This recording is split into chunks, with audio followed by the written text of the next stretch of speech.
ขอความที่เพิ่นจงหาเบาลาวถ้าเจะอยากฟังอ่ะจะไปเปิดอันส่องเบาลาวเด้อจะไปเปิดดีโทรศัพท์ไปก็ไปเปิดฟังโลดเพิ่นเดาอันพยานเจ้าสะอึกโลดอันเจ้าได้ยินคำนั้นข่อยก็ย่านด้วยกันได้ข่อยย่านเจ้าเสียใจอย่าเพิ่นเว้าแห้งเลยย่านเจ้าเสียใจโอ้ยเพิ่นบ่ฮักกูบ่กูเฮ็ดดีปานนี้ก็บ่ฮักกูบ่ข่อยย่านเจ้าคิดจังซั่น บ่ แล้วเจ้าก็สิมาลงใส่น้องร้อยลงเขาใส่ลูกเจ้าอันแหละ เขาก็บอกความจริงอยู่แล้ว น้องร้อยคือว่าเจ้าเว้าซั่น อ้าวแต่ก็ถามเบิ่งน้องลอยดู น้องร้อยนี่ใส่ให้ผัวเด้อซั่นใส่ร้ายไปสีคันบ่เว้าก็ดีไปพี่น้องอย่าบอกแห้งๆใส่น้องร้อยใช่ว่าซั่นซะเพิ่นก็ซ้ำลูกจะได้อันนี้นี่น้องร้อยนี่ว่าแม่นว่าซ้ำเมียเกือบซ้ำลูกบุญมีอยู่ในนี่ผัดอยู่เลยบัดนั่นแหละ นั่นแหละข่อยบอกลูกนี่ข่อยว่า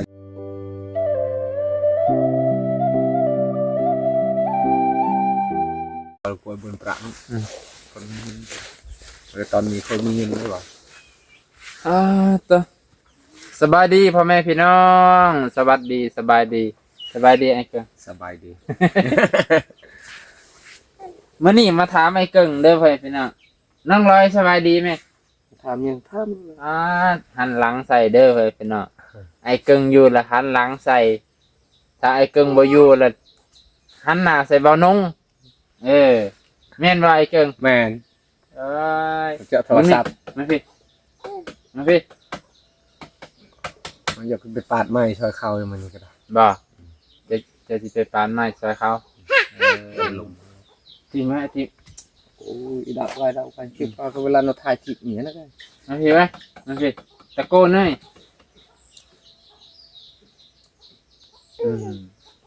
ไอ้เกิ้งสิไปพาไม้เขาจ้างบ่ บ่และซอยเขา ซอยเขา เขาก็ซอยเฮาเขาก็ซอยเขาต่าง ซอยไปน่ะ น้ำเบาซัก ซอยน้ำบ่าวซัก มีหุงซอยดีมันก็ซอยสบาย ของเรามีหงเลื่อย หุงซอยมันเป็น ห หุ ง ง ซอย ซอยสบาย ซอยแบบยู่ใส่อย่างเดียวเลย ยูใส่ลงเดียวปาดมาเสมอแล้วก็เฮาก็ยูเอ้า สัมพ่อเพิ่นจังอยากปาดไม้ให้เนาะมันบ่ยากเฮ็ดให้ฟรี บ่ได้พี่ ๆ แล้ว ว่านี่บ่ไอ้ลาวเพิ่นมาบ่ มาวัน เจ้าบ่เห็นเพิ่นบ่ บ่ค่อยไปเบิ่งน้ำมันเขาว่าน้ำท่วม ทางใด ทั้งน้ำบ้านเฮานี่แหละทางห้วยเขาได้จิริจิรอเมื่อวานนี้เฮาพัดบ่มีจิริจิรอ คือปีกายนี่ก็แบบนี้เนาะปีกายนี่ข่อยก็จื้อตอนอยู่ปากเซน่ะโอ้จิรอแบบพดบกมันขึ้นมาที่หูปีกายนี่ก็คันหน้านั่นก็ขาดเป็นหยังช่วงนี้แหละเนาะมันสิเบิดละติฝนนี่ก็ ว่า ยังอีกบ่จัก ยังได้ เยอะๆ ได้ยินเขาว่าอันไอเกลเขาว่าอันข่าวนี่ฝนตกตอนนี้หนักได้หนักหน่วงได้ตอนนี้แหละ ช่วงนี้เนาะ ช่วงนี้หนักเดือนนี้นะเขาว่า ช่วงนี้นะ คันบ่ท่วมกองหยากบ่ได้ มันต้องท่วมทุกปีกองหยาก คันมันท่วมก่อนนี่ใครแน่ ถ้าท่วมหลังนี่ คันท่วมหลังนี่ปู้ลำบาก บ่มีเขาแน่นอนบ่แม่นน้ำมันนุนน่ะน้ำแบบมันไหลซ่ามันก็เลยนุนขึ้นเขาปล่อยเขื่อนทันทีเขาปล่อยเขื่อนแล้วก็อันนี้บุญแต่ว่าเขาปล่อยไว้ บ่ ปล่อยก่อนเลย เขาก็ว่าแต่ละปีเนี่ยเขายังกะปริมาณหญ้ากะปริมาณบ่ได้ปีนี้เขาก็เริ่มสิกะได้นะฝนมันสิจักมื้อเนี่ยเขาก็ปล่อยล่วงหน้าเลยนะแต่ละปีเนี่ยเก็บน้ำไว้ก่อนหั่นนะ แม่น พวกเพิ่นหาก็ได้เขื่อนใหม่บ่ได้ยินเขาว่าพอเดี๋ยวนี้เขาเริ่มกะปริมาณน้ำฝนได้เขาก็เลยปล่อยไปก่อนน้องร้อยน้องร้อยเงียบเลยไปเป็นน้องโดนไอ้เกิงสั่งสอนแน่ๆได้ยินคอมเมนต์เพิ่นบ่น้องไปอ่านคอมเมนต์น้องร้อยคือโดนแท้ๆบัดนี้แม่นบ่น้องร้อยว่า ย่ำเจ้าเมานี่เจ้าหายเราบ่ บ่แล้วเฮามีที่นอนกับนอนเฮาบ่ได้มาเอาได้ น้องร้อย เอาบ่เกี่ยว แม่นว่าน้องร้อยน้องร้อยนี่บ่ป่าเลยถามเลยนี่ เอาบ่เกี่ยวเอาได้ เอาอยู่ที่เฮาเมื่อวานนี่เฮาก็ไปเมิดมือชื่นนี่ไปเมิดมือ ทั้งที่ว่า FC นี่สงสัย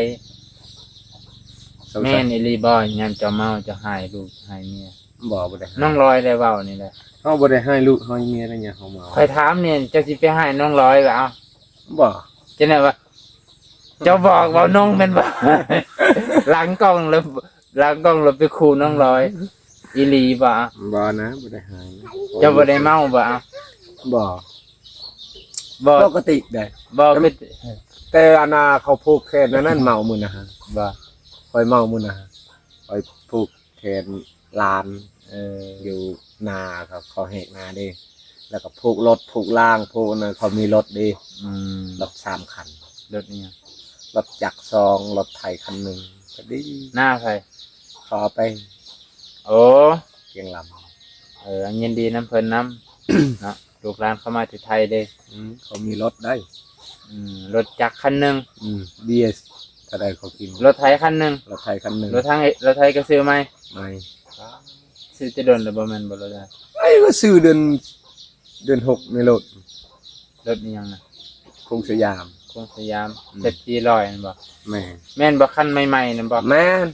อันเที่ยงหน้าอยู่นี่หั่นเด้ เออ เอาเที่ยงเกียงลำบ่น่ะ เออ บ่นะลงจากนี่น้อยหนึงอะนะใกล้ชวนแถวหน้าข่อยนั่นหน้าผู้ใดจานน่ะก็เห็น บอลคอนบุกเบิกอันไหนาบ่ เออ อันนั้นก็คนต่างหาก เอ อันนั้น อคนละคน มันกลายเป็นหน้าพอเสริมหน่อยหนึง เออเพิ่นได้รถมาโอ้ดียินดีนำ ลูกหลานเราอันลูกเราไปกรุงเทพ เนาะ ก็ได้เงินแล้วเขาซื้อ เขาเป็นห่วงครอบครัวเจ้าย่านครอบครัวเจ้าแตกแยกได้แม่ชมพู่เป็นห่วงจะได้เป็นห่วงนางลอยได้สิบอกให้ แม่เป็นห่วงไอ้ลี เจ้าฮู้บ่แม่ชมพู่แชทหาบ่าวลาวเลยได้ค่อยบ่มี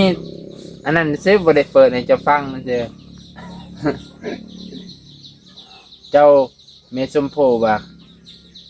ข่อยย่านครอบครัวเจ้าแตกแยกย้อนเหล้าย้อนนี่แหละ บ่ เจ้าเคยได้ยินคำว่าหยังก็ว่าสุขลาภทุกขลาภว่าพุ่นน่ะทุกข์เพราะลาภก็คือเจ้าฮู้บ่ลาภบ่แม่นลาภกินได้ ลาเพียบ่แม่น บ่แม่นลาภเพียได้นี่ลาภคือเฮาได้มาง่ายแล้วมันได้มาง่ายโพดแล้วเฮาสิมีความสุขแล้วมันสิให้เฮามีความทุกข์เข้าใจป่ะ แม่ โอ้ยอีหยังก็ง่ายแต่ว่าเงินค้ำดำแก้วได้ง่ายเลยแบบจนบ่ฮู้จักอันนั้นนั่นแหละมันก็เลยเกิดภัยในครอบครัวก็คือเฮ็ดให้ครอบครัวเฮาบ่สบายคือผิดเถียงกันนั่นแหละจักสิว่าจังนั้นแหละทุกขลาภว่าไงจะแบบมันเกิดเองนะเรื่องหมื้นี้เจ้าเพิ่นย่านจังซั่นใด บ่ เจ้าบ่ได้เว้าอีหลีบ่ บ่ น้องร้อยว่าเจ้าเมาเลยเจ้าหายแล้ว บ่ได้ใครสิเป็นหายทำบ่เสือก็ถามมัน ไอ้เล่าวบ้านนี่ไอ้เล่าวถาม น้องร้อยจนบ่กล่าวเบาแล้วย่านเจ้าค่าย โอ้ยเอาผูกไปชูจักนำเขา ก็หันแรกจังว่าไปเราย่านเจ้าหาย เมื่อนั้นข่อยก็ไปไถนาซอยอ้าย บ่น้ำบ่เว้าเรื่องอื่นนะ เออ เรื่องแล้วว่าผัวข่อยย่ำบ่เมานั่นแล้วก็ดีย่ำเราเมาเลยป้ายทราย โอ้เอาบ่ได้เว้า แน่คือกับอันนี้นูเปลือกเอาไปสิเด้ อาลุงติกี้กับเบนนี่แหละว่าแม่นต้องว่าคันเมาเลยบ่จักคุอันสูงต่ำดำขาว นำเลย อันนี้คือเป็นห่วงบ่แม่นหยัง ข่อยก็ดีใจนำเราเป็นห่วงแต่เฮาบ่ได้เว้าน้องร้อย ข้อยก็บ่ฮู้ว่าจะเว้าหรือบ่เว้าแต่ FC ก็บ่แม่น FC แม่ชมพู่เลย ผู้ซอยเป็นหลักขอบเพื่อนเจ้านะ แม่น เจ้าบ่ได้ฟัง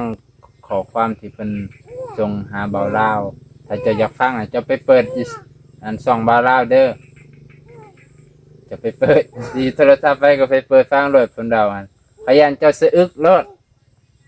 คันเจ้าได้ยินคำนั้นข่อยก็ย่านด้วยกันได้ข่อยย่านเจ้าเสียใจอย่าเพิ่นเว้าแห้งแล้วย่านเจ้าเสียใจโอ้ยเพิ่นบ่ฮักกูบ่กูเฮ็ดดีปานนี้ก็บ่ฮักกูบ่ข่อยย่านเจ้าคิดจังซั่น บ่ แล้วเจ้าก็สิมาลงใส่น้องร้อยลงเขาใส่ลูกเจ้าอันแหละข่อยย่านเจ้าคิดท้อกับชีวิตจะไหนเป็นคือลูกอับอันลูกพาพัด บ่มีผู้ใดฮักข่อยว่าเจ้าฮักแต่น้องร้อยบ่เอ้ยคันบ่เว้าก็ดีคันเว้าก็ปรับปรุงแก้ไขนั่นแหละ หรือเขาบ่ได้เว้ามีแต่บอกให้เขาเบิ่งหมูเบิ่งเป็ดนี่แหละเบิ่งไก่นี่มันเท่านั้นแต่ก็เบิ่งให้เบิ่งนา แต่เขาบ่เบิ่งให้หรือจังไดเจ้าคือให้ ไว้สิหายเขาบ่ได้หาย เขาบอกว่าเกลือเป็ดเกลือไก่เด้อแล้วก็แล้วมันหมดเท่านั้นแล้วก็กินข้าวแล้วก็นอนหมดเท่านั้น ข่อยก็เลยมาเบิ่งข่อยมาถามด้วยปากข่อยก็นะอยากเห็นไอ้กึ่งจากมือมื้อนี้มาแต่เช้าเลยพี่น้องมาก็บ่เป็นหยังเฮาบ่ บ่ ได้เว้าเลย เพราะว่าอยากเห็นไอ้กึ่งอยากฟังจากปากเพิ่นอีหลีว่าน้องร้อยแล้วเว้าอีหลีสำหรับผู้หญิงเขาก็คำผู้ชายเว้าใส่ดุๆข่อยว่าได้ เขาก็คิดน้อยใจอยู่แล้วบอกให้สมมติว่าเจะไปตายซะเจะไปตายซะเด้อเจะได้บอกกับให้น้องร้อยบ่ บ่แล้ว บอกแม่นว่าอันบุญเพ่งพอจะได้ว่าบ่บุญเพ่งกับบ่กล้า บุญเพ่งกับบ่กล้าเออ ก็มันยังบ่ได้เว้าก็นิดเลยเขาบ่ได้เว้า เออ ค่อยเว้าเขาก็เว้าเขาก็บอกความจริงอยู่แล้ว น้องร้อยคือว่าเจะเว้าซั่น แต่ก็ถามเบิ่งลองลอยดู น้องร้อยนี่ใส่ให้ผัวเด้อซั่นใส่ร้ายไปสีคันบ่เว้าก็ดีไปเป็นเนาะอย่าบอกแห้งๆใส่น้องร้อยใช่ว่าซั่นซะเพิ่นก็ซ้ำลูกจะได้อันนี้นี่น้องร้อยนี่ว่าแม่นละซ้ำเมียเกือบซ้ำลูก เกือบ3ล้าน เกือบซ้ำล้าน ไกลๆเฮ้ยไกล เพราะว่าเราก็เราน้อ ไป ย นี่นะเขาก็ตีไง เราน้อยเด้ให้เป็นเนาะจิต เอาไว้ ใจเราก็ยังบ่เข้มแข็ง ช่วยชอจะดอยไกล ปิดประตูไว้เพิ่นเพ่ง อ๋อจะมันอี ล็อกประตูไว้นะไม่เป็นไรมันนี่มาไขคอสงใจมาไขคอสงสัยTFC อยากฟังจากปากไอ้เกิงเขากับบ่อยากให้ครอบครัวสินเจ้าผิดเถียงกันนั่นแหละก็แม่นอยู่น้องลอยว่ายามเราบ่เมาแล้วก็ดีเราหาอยู่หากินเนาะแต่ยามเราเมามาป้ายทราย ว้าวแต่ว้าวแล้ว นี่นะจังซี่เลยเพราะว่าที่จริงการเมาเหล้ามันกับเกินไว้จะได้แหละมันกับบ่ได้ว่าคันกินแบบ อย่าเปิดนั่นเลย ถ้าคนโสดนี่อาจจะได้อยุคนโสดเนี่ยคือเขาลุงตังเนี่ยเขากินแล้วเขาก็ตามเพลงเขาหน่อยนะแต่ว่าเขามันมีครอบครัวแล้วมันยากมันยากเลยมันยากแบบผู้อยู่น้ำเนี่ยมันลำบากจิตลำบากใจทันทีเว้าใส่ดุนี่ท่อได้สำหรับคนจิตใจบ่เข้มแข็งนะฮะให้ อัดดาละ มีลูกมีเมียมีลูกน้อยซ้ำแสดงว่าบ่ได้เว้าให้พี่น้องเว้าบ่น้องก็บ่ฮู้แหละบ่น้องมาถามกับปากมันนี่ก็แบบ โอ้ยบ่ได้ว้าว ดีใจที่ว่าได้พ่อกับไอ้เกิงอยากพ่อมาหลายเดือนเลยเมื่อนี้มาแต่เช้าเห็นไอ้เกิงก็เลย มาถามให้มันแล้วเสียให้พี่น้องเลยเพิ่นก็เป็นห่วงแหละเป็นห่วงจังไดยันเทียนซ่านล้านแป้นแต่แยกกันมันอยู่กันบ่มีความสุขบ่แม่นหยังดอกถึงเจ้าถ้าครอบครัวอยู่นํกันบ่มีความสุขแล้วโอ้ยากแม่นอยู่ จะหน่อยเรากลับกันจะหน่อยเรากลับกัน เขาบอกเลยบ่ม่วนอยู่กันเอ้าสมมุติว่าอยู่นํกันบ่ปากบ่เว้าสิเว้ากันแต่ยามนอนนี่โอ้บ่ไหวเลยแบบนั้นตื่นสามารถผิดกันเลย บ่แม่นผิดเขาบอกให้ผิดอย่าผิดเนาะบ่แม่นผิดคนเข้าใจผิดหรือว่า เขาหายมันบ่แม่นคือพ่อเขาบอกเฮาคือกันนั่นแหละ เอา ว่าเขาหายมันบ่แม่นบัดเขาตายไปแล้วเขาเสียชีวิตไปแล้วไปคิดตำลังโอ้แม่น เห็น บ่ ไปบ่ แม่นบ่พ่อคอยบอกแบบนี้นะนั้น แสดงว่าเจ้าบอกน้องร้อย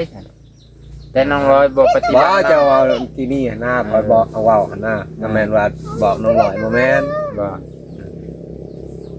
แม่นบางเทื่อกะ บางเทื่อคนหั่นนะ ถ้าเขาบอกมันสิมีอยู่การบอกเนาะ คัน บอกกับเว้าใส่มันก็คนละแบบได้เฮ็ดเวียกนี่เด้อเฮ็ดนั่นเฮ็ดนี่เลี้ยงเกลือหมูเกลือไก่ปัดซ่านปลาเทียนซ่านลานแป้นี่เด้อแบบนี้คันบอกหลายเทื่อก็อยากให้เลยเนาะ เอาเลย บอกเลยยัง บ่พังความนะ บอกเลยบ่จืดเนี่ย คือพ่อเฮา ก็อยา ว่าก ให้นี่ คือพ่อเฮาตะกี้เขาสิเว้าพื้นคือพ่อเฮาตะกี้แล้วนี่แหละบอกลูกบอกหลาน เขาบอกมือหนึ่งตำเลยนึงหนึ่งเถือกจับนั่นปะอันนั้นเขาให้ใช่นะมันเป็นอย่างนั้นแล้วแม่นว่าเขาบอกนางดอยบ่ว่าเนี่ยคอยได้ยินเจ้าเว้าพื้นเนี่ยเขาก็เว้าพื้นน้ำเจ้าคือกัน อ่า มันเป็นอย่างนั้นเขาจะบอก คอยก็คิดอยู่ได้เป็นบาปกรรมบ่สมัยแต่ก่อนใช่สมัยก่อนพ่อแม่บอกเฮาบ่ฟังบัดเฮาได้ลูกได้เมียมา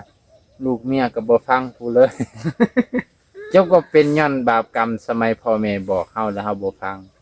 พอเฮามาได้ลูกเมียลูกเมียกูคือบ่ฟังวะจักว่าสิเป็นจังซั่น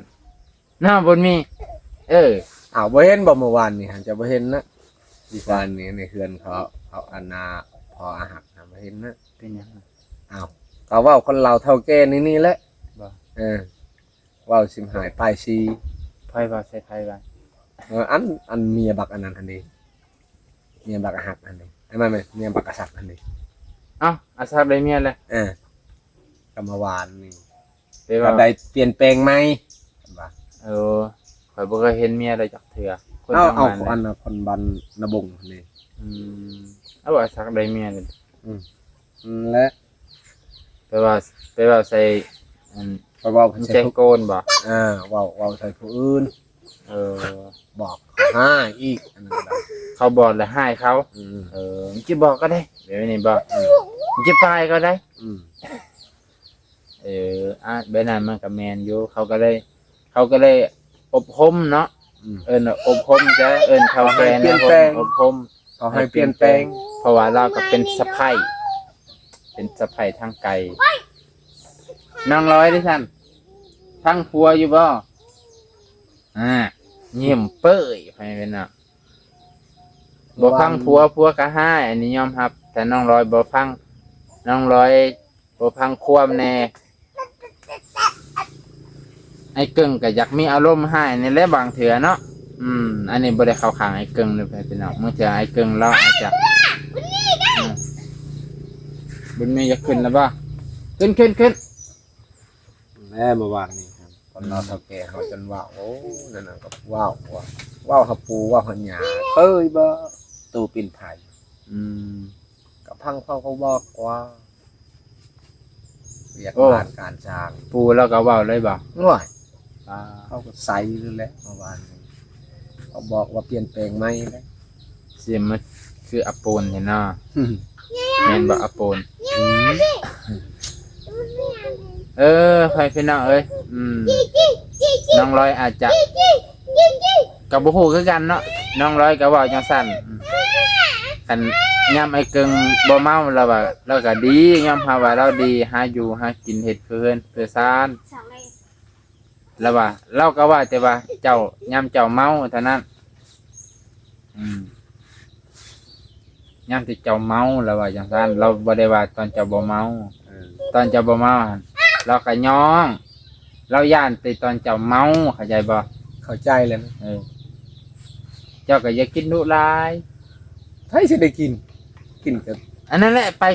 ไปเฮือนหลังหนึงน้อยหนึงเฮือนหลังสองก็น้อยหนึงหมายมันซึมได้น้อยเห็นบ้านไอ้พรกินน้อยหนึง กินนิดนึงก็เมาเพราะว่าในกระโตแล้วมันมีแต่เสื้อเพิ่งของสุราอยู่แล้วว่ะ เขาว่านาทำกินประจับ สมัยก่อนเคยเห็นผู้ใดบ้างนอนโต๊ะได้ จะมันดำเลยนะเขาต้นโตเขานะ กินหน่อยหนึ่งกับมันเมาแล้วเพราะว่าเสือมันแห้งมันมีธาตุของมันนั่นน้องร้อยแก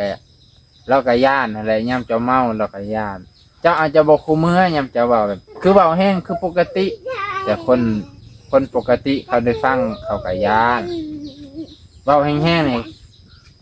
ย่านในกันได้ผู้หญิงก็ได้ โอ้อันเราเห็นก็จะให้โคตรทำเบาข่อยแต่บ่ถึงว่าอีก คันเราคอยเลยบ่เทิงบ่เทิงหูนางร้อย ไม่เห็นอันเบาแห้งปัดว่าแห้งโพด แม่นบ่นางร้อย อันเบาข่อยบอกว่าบ่ถึง มันจะทอนลึก อีตันอะไรล่ะแล้วก็มาตะเลียวได้ ใส่ทรงบ่ถนัดได้เพิ่นนี่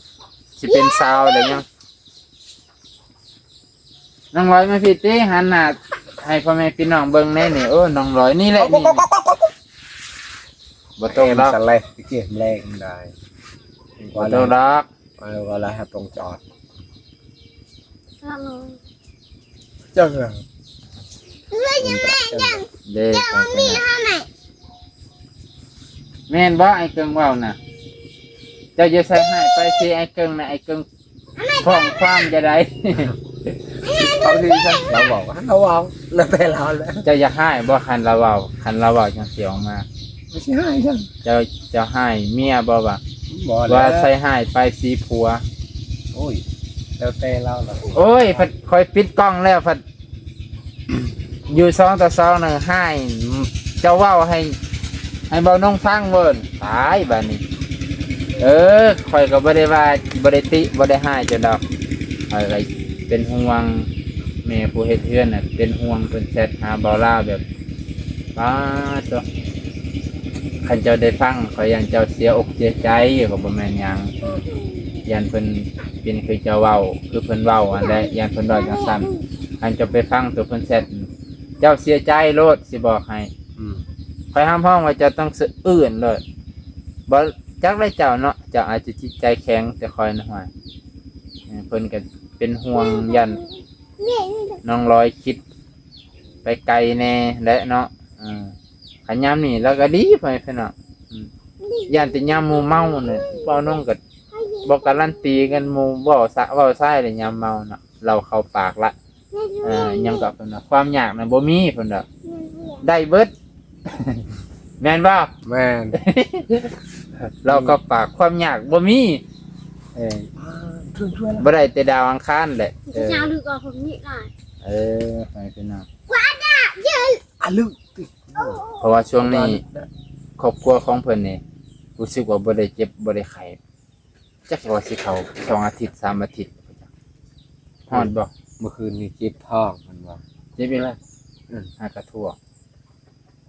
เจ็บเพิ่นว่า เจ็บท้องน้อย เจ้าใส่เอง จองแสงแม่นบ่น้องล่ะคือสิสมๆมื้อนี่บางมื้อหันสดใสแต่มื้อนี้คือแบบ จักน้ำลาวโอ้ไปสีขาวให้ชูจักน้ำลาวเมื่อคืนนี้เพิ่นว่าเจ็บเพิ่นบอกใส่ว่าเจ็บก็ว่าคือจิบดุจิบดันแต่บ่ชีวิตเฮานี่ ต้องเอาหยังมาซอยเอาไสยศาสตร์บ่เอาทางไสยศาสตร์ซอยเอาทาง อันนั้นแหละค่อยว่าปูลายนิ้วปูอะไรตำเบ็ดเป็นมือปูบามู แม่น ดีบามูเป็นเมื่อย ดีเป็นเมื่อยแล้วก็จิบท้องจิบไส้ มีแต่แนวเจ็บแบบ มี นี้ แต่ เนาะ นิ้วจิบนิ้วเป็น แต่มันบ่แห้งแต่ว่ามันสิเปลี่ยนตัวเจ็บเนาะบัด เปลี่ยนตัวจิบเปลี่ยนไปเปลี่ยนมา แต่ก่อนน่ะมีแต่บาหมูว่าแห้งสุดระแวงตลอดนะสองผัวเมียนี่ย่านแต่เมียไปซักแถวน้ำแถวป่าพอเพิ่นซื้อยาให้กินตลอดก็ว่าไข้ตัวอื่นมาได้บัด ตัวอื่นมาอีกบัดนี้เป็นเมื่อยเป็นเขาว่าตับนอนผ่อน ตับอ่อนเพลีย ตับอ่อนเพลียอันนั้นแหละเขาว่าโอ้ย ตับอ่อนเพลียเจ้าเคยได้ยินบ่ครับว่าเป็นโรคตับนี่เจ้ายานบ่ ย่าน ส่วนร้ายเนี่ยคันเป็นโรคตับนี่ อันตราย อันตราย อันตรายเลยว่าอ่านว่าอันตรายเลย ตับอ่อนเพลียก็คือโรคตับนั่นแหละเนาะ โรคตับนั่นแหละ เพราะว่ามันบ่แข็งแรงเลยมันทำงานบ่ บ่แห้งๆว่าซั่นซะ เฮาบ่ได้เฮ็ดเวียกอันหนึงเฮาบ่ได้เฮ็ดเวียกอันสองเฮาก็กินอยู่เรื่องกินแซ่บกินนัวหันกิน ได้ลมครับ บัดนี้เฮาบ่ได้แค่อันบ่มีวิตามินแล้วบ่แข็งแรงเฮามันบ่อั บ่ น ได้ออกกำลังกาย เฮาบ่ได้กำลังออกกำลังกายคือหมู่คือครู บ้านเฮามันก็บ่ได้ออกกำลังกายดอกเฮ็ดเวียก เฮ็ด เฮ็ด เวี เวี ย ย ก กแทน เฮ็ดเวียก แต่ว่าเราเฮ็ดแล้วเราเมื่อยเด้ซั่น เอ้าเมื่อยก็เมื่อยแนวหนึง บ่ อือ เลยล่ะเจ้าว่าเราเมื่อยเบิ่งในตาเราเฮ้ยซั่นน่ะ เมื่อยก็ ตาลอยเลย แนวหนึ่ง น้องลอยนี่ตาลอย อร่อยก็บ่จักน้ำลายแล้วมื้อเช้านี่ก็กินข้าวแต่เช้าก่อนเฮาอีก ปลาตัว เมื่อวานนี้ได้กินปลานี่ปลานิลตัวบักใหญ่หนึงอ๋อตัวละ60-70บ่จักไปเป็นน่ะอันบ่ลาวซื้อมาวานนี่ตัวละ60จักตัววานนี่กินเบิดเลยบ่อืมเห็นเราปิ้งเมื่อวานนี่ปลาตัวขนาดผู้เบิ่งคลิปก็ยังหอมหุ่นๆอยู่ แล้วเอือบเกลือข้างในเราปิ้งบ้านนี้ฝนตกดีเนาะตกแบบนี่คือว่าน้ำจนอังบ่แท้นี่ แม่นเฮาบ่ทันมานะเรามากัน นี่ละบ่เราเมื่อวิทย์เฮาก็มา เออ มาแต่หน้าพุ่น น้ำจนแบบป๊อดตัวน้ำดีเด้อืม คนอันนี้จิบเป็นนี่เฮาคิดแนวหนึงอยากกินยาเพิ่นเมืองเอาในท้องเนาะ จังว่าก็ลองเบิ่งติคันสิว่าจักอยู่เมืองชนก็มีหมองขายยาพื้นเมืองบ่ฮู้ว่าเราเจ็บย้อนหยังตัวท้องน้อย ก็ยัง ยังบ่ฮู้คือกัน ยั เนาะ งบ่ฮู้ เฮาก็บ่ฮู้ เฮาก็บ่ฮู้ เฮาบ่ได้เจ็บคือ เฮา เพิ่น บ่ได้จิบก่อนนะ กินหยังผิดก็บ่แม่น บ่ มันเจ็บ มันเจ็บมันสิเจ็บเอารถได้ อืมเจ็บแบบหุ่ม เออ ๆ มันได้ว่าหุ่มๆบางเทื่อเจ็บมันย่างก็เกาะก็ โอ้มันบิดเลย บางเทื่อเจ็บอันนี้ค่อยว่า ได้ยินแล้วว่าอย่าเจ็บตา เจ็บตานี่เจ็บหมดช่องนี่เพิ่นว่าเป็นอะไรวะเฮาก็จนอุกว่าคิดแนวใดว่าปวดนั่นยังตัวนั้นปวดตัวนี้ยังตัวนี้ปวดตัวนี้ยังตัวนี้ยังบ่วิดจักเถื่อ อืมอัน พอ เจ็บ จนยอมใจ อันนี้คือปกติพวกไมเกรนพวกคิดหลาย มันสิเจ็บอันนี้จักว่านอนคิดนั่งคิดไปจักอันลอย เว้ยนอนจนอิแหลดควางหันควางนี้ นอนคิดหลายไปจักยังไปคิดมีความสุข เปิดเพลงก็ตอนนั้นน่ะทั้งผ่อนทั้งเต้นน่ะเนาะคือว่ามีความสุข เขาก็มีความสุขคือกันแล้วตอนนั้นหั่นเราทางพรทักปักปึ๊บสิเลวดำนานี่บ่ อืม โอ้ย มาอีกแล้ มาว อีกแล้วพญาต อืม นี่ เจ้าคิดเมื่อยอยู่ว่ามีแต่พญาใส่เจ้าของ เราเจ้าคิดเบิ่งครับเด้อ เออ อันว่าเฮาหายว่าเขาว่าให้เอาสิถามเลยเจ้าคิดเมื่อยบ่นั่นได้ เจ้าเมื่อยบ่ไอ้เกิงหายจำนี้ก็ได้ บ่แม่น เฮาสิถามว่าเจ้าบ่คิดว่าในตุนในตู้เจ้าหันมันมีพญาตนี่นะ อืม เขาปัวเขาเป็นน้ำเจ้าเขาเป็นห่วงน้ำเจ้า โอเค เจ้าคิดนะครับเฮาเว้าในใดก็ได้นะเฮาตินลังกาก็ได้นะเฮานะ อืม กินหยังก็ได้เฮานะ เอามาทิ้นเอามาทิ้นแล้วมาเอาให้คอย อย่ากินหันอย่ากินอันนั้นแบบนั้นอย่ากิน กินแบบตัวแบบแสลงบ่ เออ กิน มั แบ น บตัวพิษ บ่แม่นกินแบบบ่มีอาหารสารพิษหั่นน่ะ โอ้กินแบบบ่มี บ่มีคุณประโยชน์บ่ เออ เอามามีคนกินก็กินนะมันเพราะว่า อาพลบ่อันน่ะพลบ่ตกอันเนี้ยพลบ่ต ตัว ก ยังไปเฮือนไม่จะมีไกลๆรถไปจอดรถ โยเทียงกันแล้วครับ อย่ากินอันนั้น เพ ครับ ราะ ผ ว่าม ว่าไม่เจ้าอยากกินก็ขึ้นเอาเขาบ่ได้อยากกิน ขอยว่าให้กินแต่อย่ามันผิดท้องเพิ่นหั่น อืม มันเกิดมาแล้วมันยากไผยากพวกผู้อยู่พุ่นได้ เราบ่อยากให้เจ้ากินย้อนเจ้าเจ็บจะไหนปีปรุง เออกินหน่อยติท้อง อ่า กินหน่อย เออ ติเก่ง ไอ้เกิงก็เป็นห่วงยา ย่าน น ค่อยบ่ให้กิน ลูกเมียเจ็บ ให้กิน มามันยาก ผัดกินทำไมผัดว่า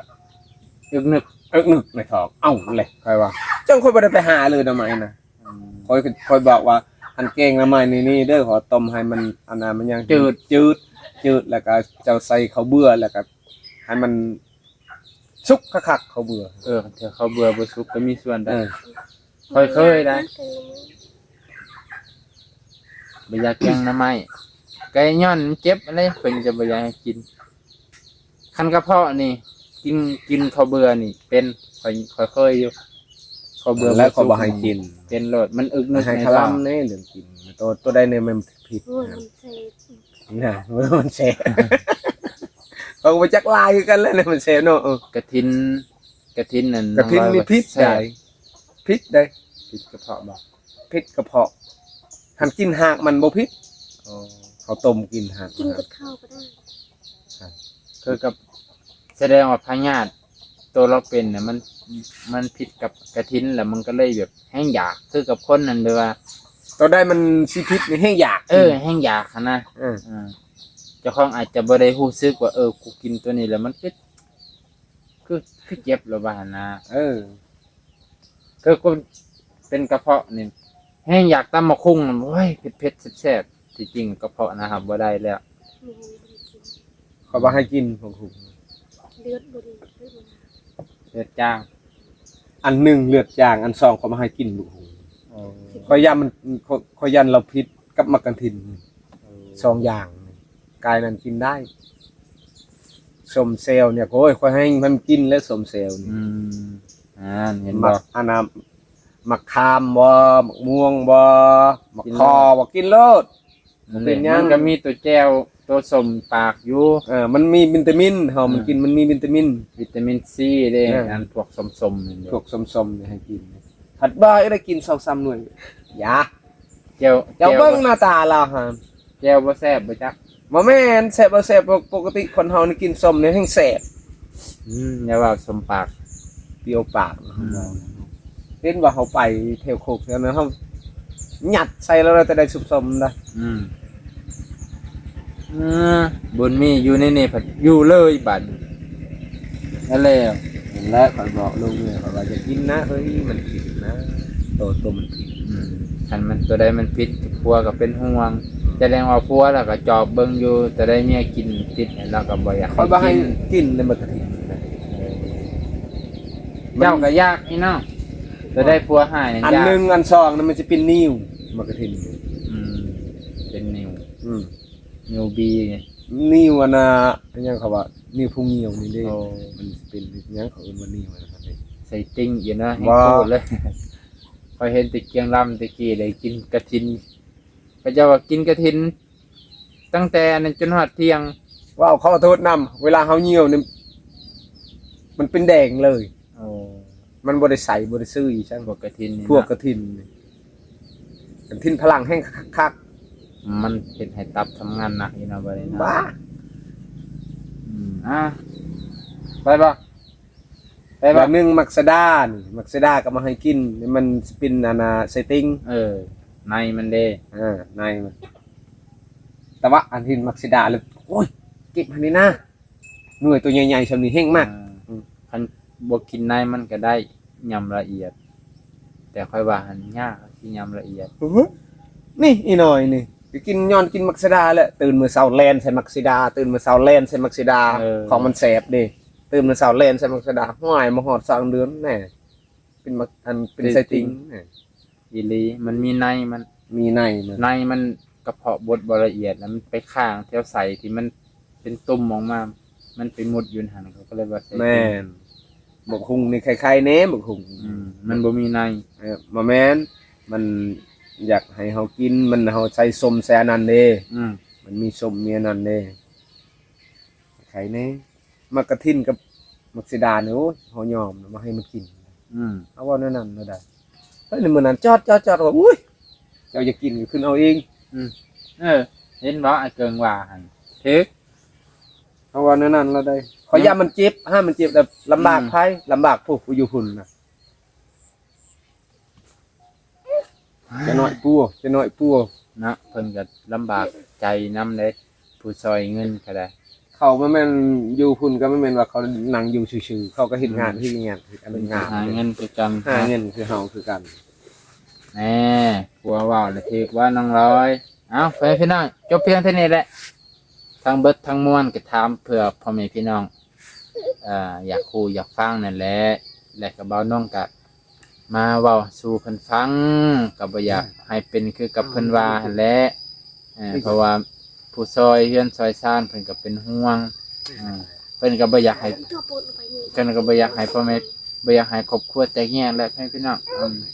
ให้อยู่นํกันอย่างมีความสุข ภาษาภาษาดอกไปหนู นะไปพี่น้องเอ้ย ภาษาดอกไปหนู เป็นจังได๋กะเอ้าไอ้เกิงกะเพิ่นกะตามพ่อแม่พี่น้องฟังนั่นแหละเพิ่นว่าตามนั่นแหละพ่อแม่พี่น้องมื้อนี้บ่าวน้องกะจบเพียงเท่านี้ก่อนเด้อบัดสุขทุกคนที่รับชมสบายดีนะ ชายฉากเรามาชายฉาก